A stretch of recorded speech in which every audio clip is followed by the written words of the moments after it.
Hello everyone, today in Dr. Mount's kitchen we're going to do collards and grits in a casserole form, and you can use turnips as well, either or. But come on in my kitchen and let's get started.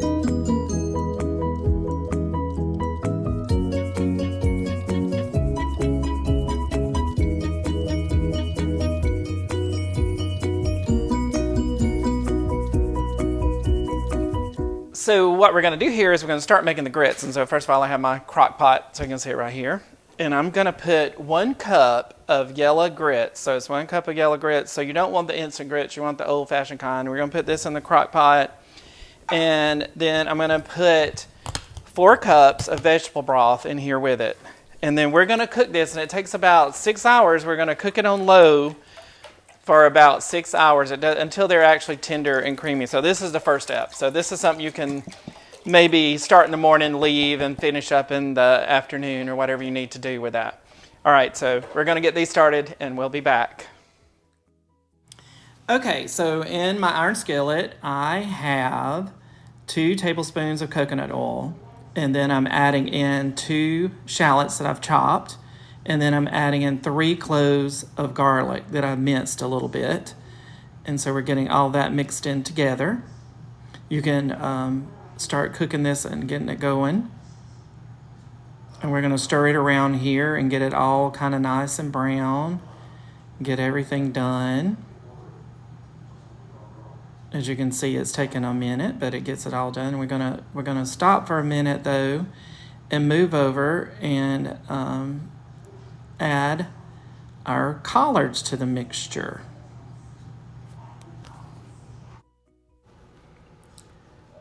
Okay, all the moisture is kind of getting out of this, and our shallots are done and our garlic's done.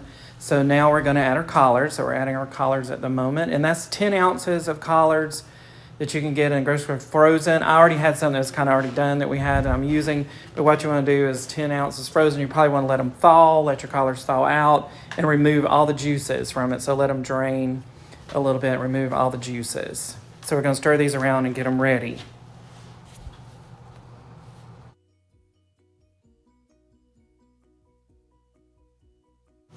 Okay, we're adding now a heavy whipping cream, a half a cup of heavy whipping cream to the mixture in our grits, getting that ready. And then now we're adding ricotta cheese, and that is a cup of ricotta cheese. Ricotta cheese kind of absorbs any kind of flavors from whatever you're cooking, so it's a good cheese to add. We're going to stir that around and mix it really, really good and keep it flowing. You can see it's getting really ooey gooey and cheesy. You can also add, and I didn't do it at this point, I added it later, you can add some Gouda cheese to it if you would like at this point. Now I'm going to add 2 eggs that I have whipped. So the eggs here, you need to stir constantly so they don't cook. You don't want your eggs to cook. You got to pour it in and stir to keep it moving so the eggs don't cook. So you can see I'm stirring in the eggs here and getting those in. It's looking good. They're not cooking, so very, very good. So we got all of this done now, and we're going to keep stirring it here and getting it all nice and creamy. And by the way, you can make these grits at any point that you want to in a crock pot. If you just want to have grits, shrimp and grits, just don't add the 2 eggs at the end. Just add your Gouda cheese at the end here if you want to.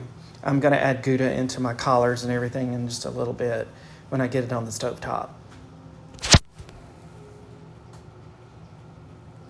Okay, you can see now that we're going to add our grits. So we're going to add our grits to our collards and shallots and garlic. And pour all that in there, scrape it in as best we can. I have a little bit left on the sides there.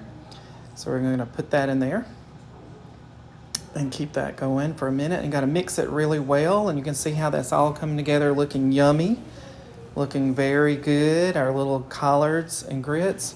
This is a wonderful, wonderful thing. It'd be a good thing for New Year's if you want to make it for New Year's, and at least you get your collards in and your greens. You could make a little ham hocks in there too if you wanted. So anyway, this is going to be really good, and we're going to have to put it in our oven at 350 degrees. Okay, we're going to add in our Gouda cheese now and let that melt. We're going to stir that around a little bit. I want to thank Damaris Phillips for this recipe, and you can find this on the Food Network with her making this recipe. Okay, so we've stirring this around. We've got our cheese in there. It's melting, looking really, really good. Looking really, really good. And so now I'm gonna take and put it in the oven at 350 degrees, and it's usually gonna take about 40 to 45 minutes. But before I do that, I do wanna top it with a little bit of Gouda cheese. So I'm gonna put some slice on there. Now you can put shaved or grated or cubed or whatever you want to on top. I just think it looks pretty cool to have it on the top when it's done. So I'm putting little 4 slices. You can do more if you like cheese. And we're putting it in the oven and baking it for about 40 to 45 minutes. Okay, look at this. It's out of the oven. Really, really pretty. You can see how golden it is. And it's a little stiff. It's not as watery. The liquid's kind of gone. It's got a little water in it, but it's not too bad. So I'm going to plate some of this up, and we'll look at it a little further. Okay, so I got a little bit out and plated it. As you can see here with the cheese, it looks so good.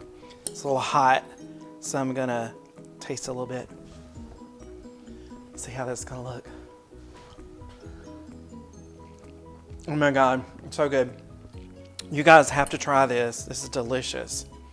But anyway, hope you guys have a happy new year and everything goes well with you, and I will see you in the next year. Thanks for watching.